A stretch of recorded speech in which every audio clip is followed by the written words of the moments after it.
Hola, buenos días. Mi nombre es Carolina Santillán y esta es una serie de videos por parte de la Estrategia Crisis, Emergencias y Atención al Suicidio de la UNAM FES Iztacala. Hoy vamos a hablar de lo que es la activación conductual. La terapia de activación conductual aborda la depresión desde una visión contextualista, explicándola como un conjunto de conductas que se dan en función de un contexto, cuyo efecto no depende de una entidad biológica o intrapsíquica, contemplando el medio ambiente y la historia personal como los elementos principales. Entonces, ¿de qué nos habla este pequeño texto? De un principio que tiene que ver mucho con los inicios del conductismo en la disciplina de la psicología, en donde se llegó a afirmar que si le damos a un investigador, a una persona, como una tabula rasa, podríamos hacer cualquier persona que nos propusiéramos, cualquier cosa que nos propusiéramos con esa persona. Entonces, si bien es cierto que todas las teorías son aproximaciones a la verdad y que no hay una verdad única, la terapia de activación conductual parte de este principio de cómo, y es el primer gran acercamiento a las terapias contextuales que se hace desde los 80s, ahorita vamos a revisar varios autores, entonces donde se entiende que el padecer depresión no necesariamente tiene como eje principal un detonador o un cambio biológico o un evento altamente estresante, sino que si nosotros alteramos el contexto en el que la persona se encuentra, si buscamos, ahorita vamos a ver, los reforzadores a los que está expuesta, probablemente podamos descubrir que a menos reforzadores, a menos actividades agradables, a menos contactos sociales significativos, empieza a incrementarse la sintomatología depresiva. Y si hacemos una línea del tiempo, digamos en los últimos meses o en el último año, a partir de que la persona empieza a presentar sintomatología depresiva, la explicación que este modelo daría sería justo que se podría comprobar que hubo un decremento en el reforzamiento, en la presencia de actividades agradables, divertidas, que la persona empezó a dejar de convivir con amigos significativos, con las cosas o actividades que le provocaban placer. Y entonces es un poco como el contexto en el que encontramos grabando este video. Entonces, cuando tú estás encerrado en casa con menos acceso a las cosas que te daban felicidad, entonces, utilizando este supuesto lógico, si veo a mis amigos, entonces es probable que incremente la sintomatología depresiva. Si tengo menos oportunidades para salir a andar en bici, para salir a correr, para ir al cine, para irme a reír todas las semanas, para ir a la escuela, para ir a mis clases, para ver a otras personas, para escaparme del contexto familiar que puede ser muy estresante o incluso violento, pues es totalmente lógico pensar que hay un incremento en los sentimientos de tristeza, ansiedad o malestar emocional en general. Entonces, hay algunos autores que es necesario mencionar. El primero es Förster, que habla de cómo, como decía yo un poco, este autor dice que disminuyen la frecuencia de las conductas ajustadas a las demandas de un contexto. Entonces, normalmente en un contexto se nos demandan cosas, como estudiantes se nos demanda ir a la escuela, se nos demanda participar, se nos demanda hacer trabajos en equipo, se nos demanda levantarnos temprano, organizar nuestro día, pero cuando de repente las personas disminuyen las conductas que el contexto les demanda, las personas empiezan a dejar de bañarse, de levantarse temprano, de cumplir con sus actividades que esa sociedad, esa familia, esa facultad, ese trabajo o esa pareja les demandan, combinado con un incremento en la ocurrencia de comportamientos con función de evitación y escape. Entonces, dejo de hacer lo que el contexto me demanda y además subo la cantidad de conductas de evitación o escape, porque tal vez entre más cansado o estresado estoy, puedo hacer un razonamiento de que tengo menos energía, menos ganas de salir, menos ganas de ver a mis amigos. Sin embargo, aunque esté muy cansado, la lógica de este modelo diría que invitemos a las personas con las que trabajamos a hacer un esfuerzo adicional para que se expongan a condiciones que son estimulantes y que muy probablemente no se van a arrepentir, aunque hayan estado muy cansados, de haberse escapado a tomar un café. En México, por ejemplo, lo que hacemos, a mí me gusta muchísimo, ir a comer un esquite y sentarme en una banca y platicar tomar una paleta, un helado y detener todo ese estrés, aunque esté muy cansada, y poder intercambiar en fortaleciendo el apoyo social si es que estoy con un amigo, con una pareja, con algún familiar, algún conocido, algún colega, pero también si voy yo sola, muy seguramente cuando regrese a mi casa no me voy a arrepentir de haberme dado ese tiempo para tomar distancia, para ponerme en contacto con las sensaciones de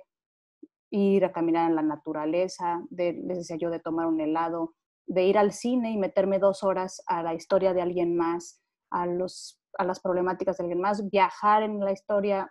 a otro tiempo, a otro país, o eh, meterme en la lectura, que también la lectura es un gran universo de experiencias a través del tiempo y de la historia y de las vidas de los personajes. Entonces, Ferster establecía desde hace muchos años que entonces si combinamos menos conductas de lo que nos demanda el contexto y empezar a escapar de aquellas pequeñas oportunidades en donde nosotros tenemos agencia de poder decir, creo que hoy no quiero ir, creo que mejor mañana, creo que estoy muy cansado, prefiero dormirme temprano,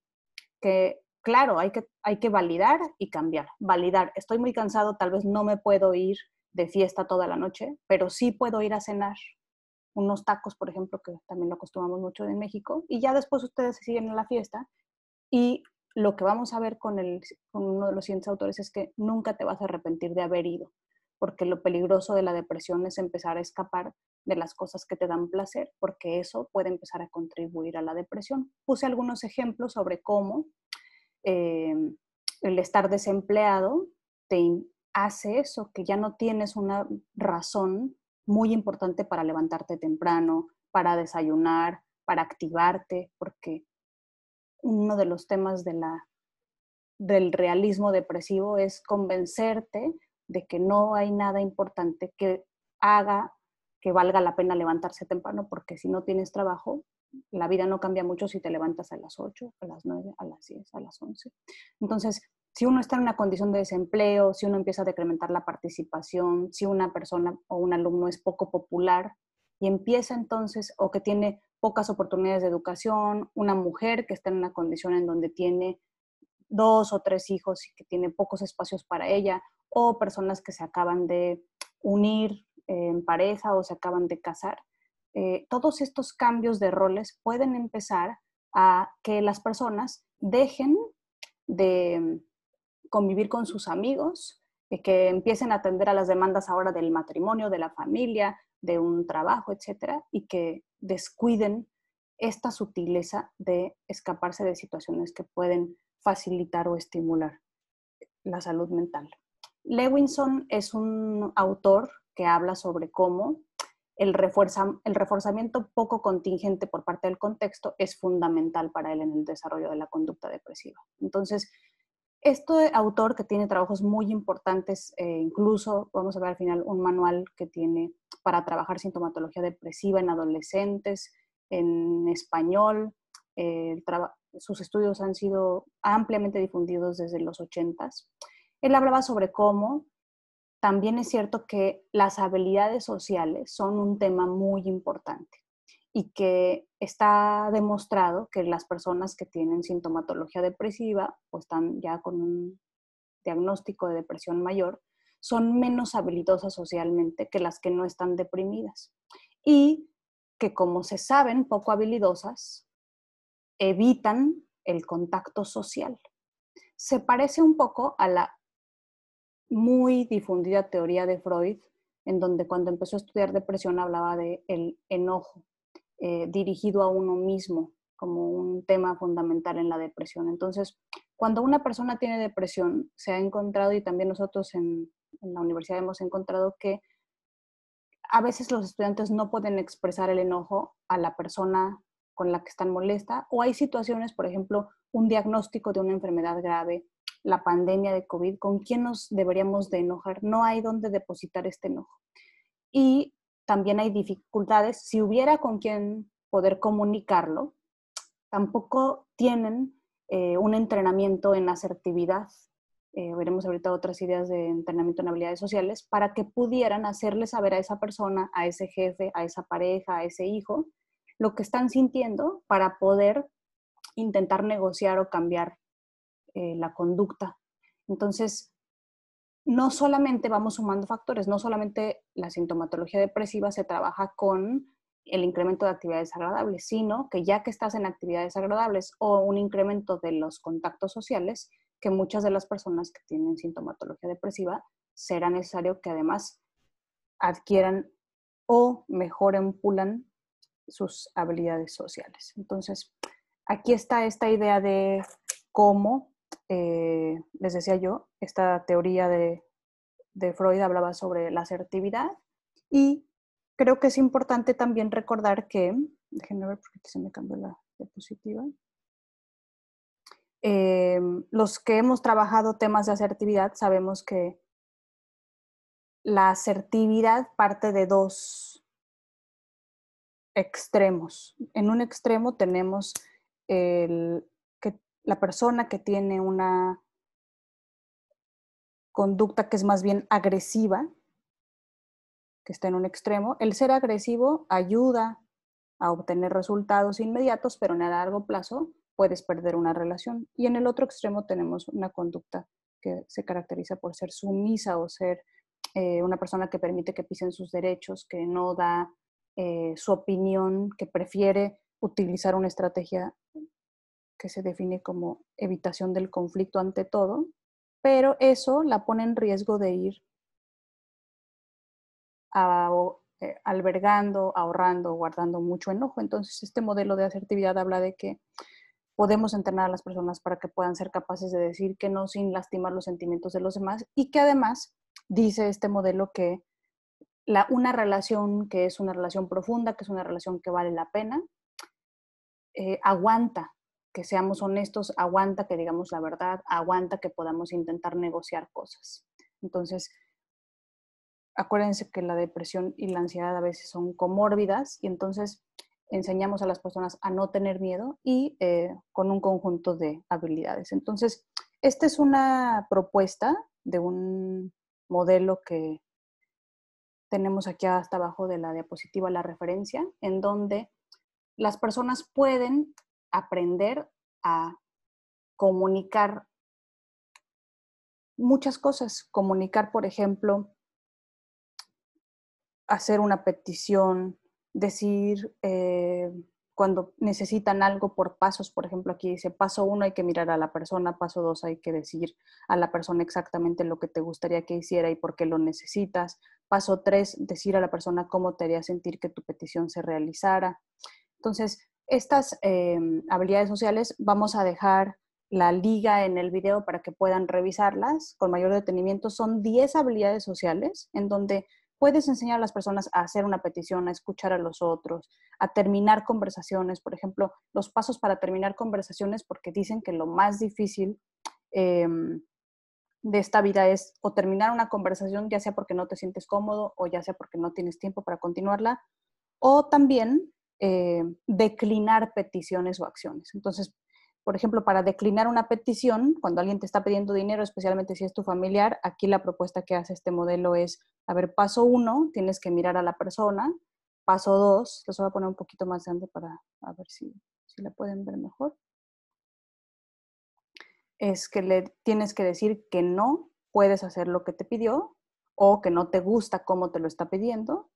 Paso 3, si la persona sigue insistiendo, tienes que decirle, voy a hacer un intento de juego de roles, ¿cómo te sientes? Paso 4, si es necesario, tienes que decirle por qué te rehusas. Y paso 5, puedes o tienes derecho de decirle a la persona que ponga fin a lo que pide o hace. Entonces, vamos a pensar que a mí un alumno me está pidiendo dinero prestado, tengo que, paso 1, verlo a los ojos, paso 2, decirle, alumno, ¿sabes qué onda? A mí en relaciones de trabajo, para mantener esta relación porque te aprecio mucho, prefiero mantener el dinero fuera de la ecuación. Si el alumno sigue insistiendo, le puedo decir, me estoy sintiendo incómoda de que insistas, en verdad que no puedo, decido no prestarte el dinero por el bien de la relación. Ya te expliqué cuál ha sido mi política a lo largo de los años. Cuando tengo un amigo o un alumno, no meto dinero en esto porque casi siempre no salen bien las cosas. Y si está bien para ti, dejamos la conversación hasta aquí. Entonces, me gusta mucho, se los pongo a los demás para que los vean un poquito más cerca, si se alcanzan a ver, y se los vamos a compartir porque parece muy sencillo, pero creo que nunca hemos tenido oportunidades de que nos entrenen en cómo, haciendo juegos de roles o que llevemos, en México usamos una expresión, que llevemos nuestro acordeón o nuestro guión para poder hacer sentir a la persona que la queremos, que la apreciamos, pero que también una de los temas muy importantes para manejo de depresión es trabajar con el enojo. Y el enojo es una emoción útil que nos sirve para poner límites, que nos activa, y decir que no es una manera excelente de trabajar en conservar la relación y en poder comunicar cómo nos sentimos. Ahora hay un modelo, bueno, ahora, en los últimos 10 años, que Marshall Linehan, los que han revisado los fundamentos de terapia dialéctico-conductual, en donde ella habla de estas habilidades que se llaman Dear Man, que se llaman Give, que se llaman Fast, que también es una buena propuesta, en donde aquí podemos ver, por ejemplo, esta técnica de Dear Man lo que hace es, primero tienes que describir qué fue lo que pasó, después tienes que expresar cuáles son tus sentimientos y tus opiniones, luego tienes que de forma asertiva decir que no, y en un cuarto lugar podrías decir reforzar a la persona. Es decir, voy a hacer un intento de juego de roles.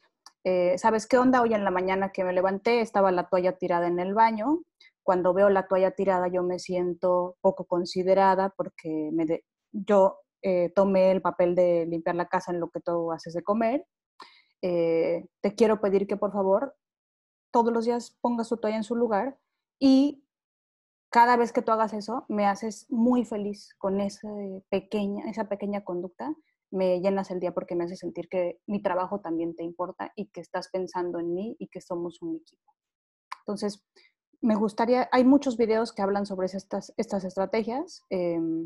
y que están dirigidas para, otra vez, no nada más atender el asunto de la depresión, sino entrenar a las personas en activarse conductualmente, pero tener habilidades para poder tener relaciones sociales que sean reforzantes. Ahora, hay otro modelo sobre terapia interpersonal que otra vez la hipótesis que tiene sobre el aparecimiento de la depresión tiene que ver con que hay un problema interpersonal central o una crisis actual o predicamento relacional que interrumpe, dice el texto, el apoyo social y aumenta el estrés. Entonces, pensemos en alguien que tiene que hacer un cambio en los roles, decía yo, matrimonio, tener un hijo, iniciar una nueva pareja. Entonces, también cambiar de rol a ser hijo de familia, a ser papá, o al ser, si tu papá o tu mamá muere y que tú te conviertas en el proveedor o te conviertas en el que es el apoyo más importante para papá o mamá, ese problema interpersonal, crisis actual o predicamento relacional, porque cambias, no estás seguro a quién tienes que darle ahora prioridad, si a tu mamá, a tu papá, a ti mismo, a tu pareja, a tus propios hijos, de quién eres papá ahora, de tus hijos, de tus hermanos. Entonces, cuando ocurren estos cambios en el área interpersonal, puede empezar a desarrollarse sintomatología depresiva. Entonces, este modelo, además de buscar qué ha pasado con la pérdida de placer o interés en las cosas que antes le gustaban a la persona, qué ha pasado en términos de que ha empezado a evitar aquellas situaciones estimulantes, qué ha pasado con que nunca fue una persona muy hábil socialmente. Además, siempre trata de mirar qué ha pasado en los últimos tiempos, qué tipo de cambio de roles tuvo esta persona, en donde podría asumir el rol que le toca poniendo límites a lo que puede hacer, de lo que no puede hacer, porque está muy estresado, porque empezó a descuidar sus redes de apoyo social, porque le ayuda a procesar que la familia lo puso en este rol o en su trabajo se puso en este rol, que hay que otra vez, como dice David Burns, validar y cambiar, ¿no? Es muy bueno que ahora seas el gerente, es muy bueno que ahora seas el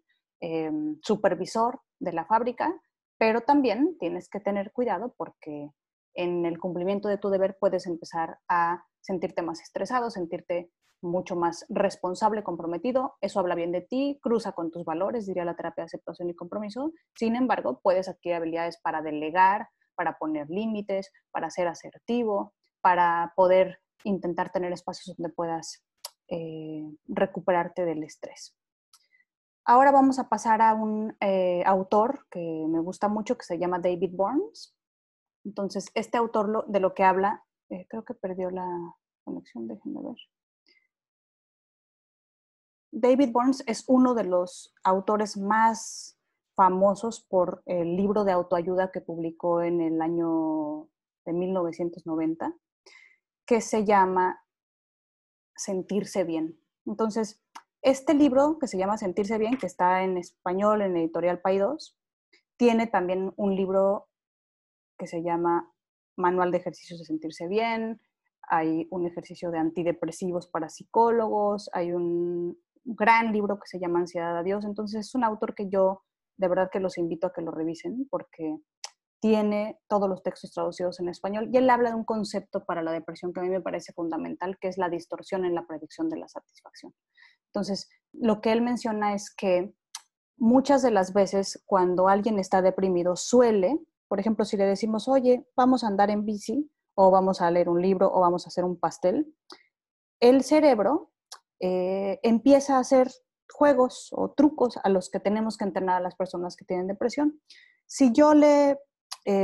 pido que estime cuánto placer crees que te daría salir a andar en bici, probablemente si estoy deprimido, además si estamos en el invierno, hace frío, es muy probable que yo diga que me da un 2 de placer. Ahora, ¿cuál es el problema que les tenemos que, o cuál es la habilidad que tenemos que desarrollar con las personas que trabajamos? Que nadie tenemos la capacidad de leer la mente, no somos magos, y que está comprobado que la depresión se equivoca. Tal vez se equivoca porque conoce que no tenemos muchas habilidades, porque no tenemos la infraestructura tan fácil para tener un parque e ir a andar en bici, porque hace frío. Sin embargo, lo que la depresión intenta es que estemos encerrados en nuestra casa, preferentemente sin bañarnos, en nuestra cama, todo lo que es inactivación conductual. Entonces, ¿cómo le hacemos? Intentamos poner sobre la mesa un experimento conductual en el que le pedimos que simplemente ponga a prueba esa hipótesis, que es, si salgo a andar en bici, entonces tendré un 2 de satisfacción, y que al regresar de andar en bici nos diga, o de cocinar un pastel, o de leer un libro, o de hablarle a un amigo, que nos diga qué tan feliz o cuánto placer le dio esa actividad. Entonces, ¿qué está probado? Que al menos va a haber una diferencia de 2 dígitos cuando las personas ponen a prueba esa hipótesis. Y otra vez, lo que yo siempre trabajo con las personas que atiendo,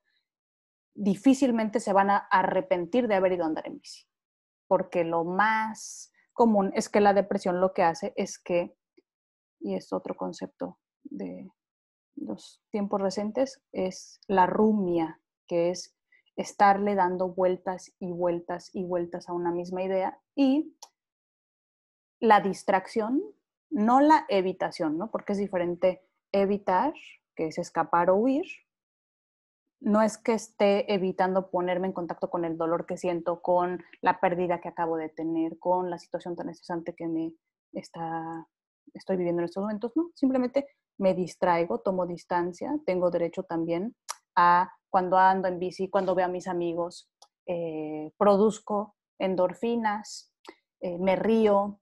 apoyo a los demás, me escapo de la tristeza que me tiene secuestrada y que me activa esta rumia, y que tal vez con muchos pacientes que tienen sintomatología depresiva hay que enseñarles que de por vida tendrían que recordar que la depresión, así como la ansiedad siempre se anticipa, se adelanta a que las cosas van a salir mal, la depresión también distorsiona, y que a diferencia de un adivino optimista que diría que la mayoría de las veces, si vamos a leernos las cartas o en la bolita de cristal, vienen cosas buenas para nosotros, la depresión es como este adivino, pero catastrófico, y no es muy buen consejero, porque lo que pretende, decía yo, es aislarnos preferentemente. Entonces, una de las modelos que se usa para ejemplificarlo en un ejercicio de papel y lápiz con los pacientes puede ser este, que recuerden que si hago mucho, este es el espiral de la depresión, ¿no? Entonces, si yo si hago mucho, me siento bien, pero si hago poco, me siento peor, si me siento peor, hago menos, si hago menos, me siento peor. Y lo que estamos intentando es invertir el espiral de la depresión. Si hago un poquito, me siento mejor. Si me siento mejor, hago más. Si hago más, me siento todavía mejor. Y que el reforzamiento, porque yo les decía, la manera de explicar este experimento es pon a prueba ese pensamiento de que lo más probable es que no haya valido la pena irte a andar en bici, que lo más probable es que te arrepientas de en qué momento estaba pensando, le hablé a este amigo que me puso mucho más triste. Pero la gran mayoría de los casos, lo que vas a notar es que el refuerzo no viene antes de hacer la actividad, viene después. Y que entonces, una vez que ya le hablaste a tu amigo, te van a dar ganas de repetir ese contacto social significativo al menos una vez por semana con otro amigo. Te van a dar ganas de, si puedes comprometerte de por vida, salir a andar en bici una vez a la semana, es mucho mejor que andar en bici todos los días y después de caer, ¿no? Entonces, esta es una idea que puede serles útil para explicar cómo podemos ir probando el asunto de la activación conductual, el empezar a hacer cosas y el empezar a mejorar cómo nos sentimos. Aquí les dejo dos referencias, que es este manual que les comentaba de Lewinson, que está en español, que se desarrolló para una población adolescente en Puerto Rico, y bueno, David Burns tiene, les decía yo, una gran colección de libros, tiene una página de internet, tiene un podcast, entonces no se lo pierdan. Muchas gracias.